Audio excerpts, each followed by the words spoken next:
Let's move on to this story. Police Minister Senzo Mchunu expected to reveal what new techniques and innovations will be used by officers in combating as well as preventing crime. Now, Mchunu will brief the media this morning following the conclusion of the 3-day National Policing Summit.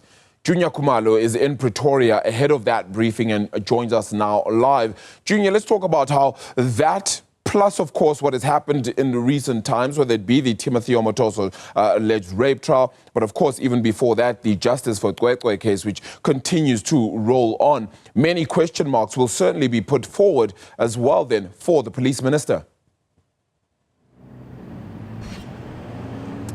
Indeed, Arabile, when it comes to crime, that is a serious crisis in the country, and there has been that acknowledgement by the minister, by the president, as well as the top brass within the SAPS. They have acknowledged that crime is rising, and there is a need to find new techniques, new technologies to deal with this rising crime.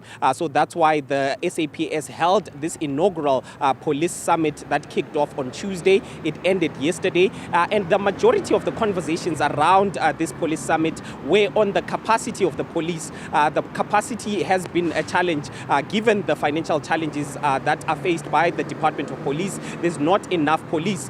From 2014 until 2022, the number of police officials has actually been declining, which has called for the presidency to actually put aside more budget when it comes to recruiting more police officials.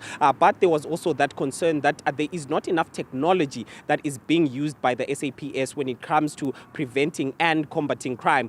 So we did hear that commitment by the Minister of Police saying that going forward there's going to be a lot of introduction of technology into the police service. There is also going to be that cooperation between the business sector as well as the police when it comes to digitizing some of the police services. One of those is going to be that docket management system by the police. It is going to be going digital. The minister promised that there has been a signed agreement between the SAPS as well as business, which is actually going to start immediately, according to the minister. So we do expect him, when he does brief the media today, to explain how this process is going to go about, because he said that there had been a concern when it comes to dockets and some of those dockets going missing. So digitizing those dockets will ensure that there are not going to be any dockets that just go missing. But also we heard some of those experts that were brought into that summit also talking about the need of introducing drones as part of that crime prevention measures that are going to be happening. But one person who spoke about the challenges that crime has brought to the province has been the Premier of Gauteng. Let's take a listen to what he had to say about this. We are proud as a Gauteng provincial government to be the host as we lead with this unenviable task of being the crime city of our country. If we can't defeat crime, Mr. President, we must kiss our country goodbye. If you can't defeat crime, we must forget about attracting investments. If you can't tackle crime head-on, we must also forget about attracting tourists to our country.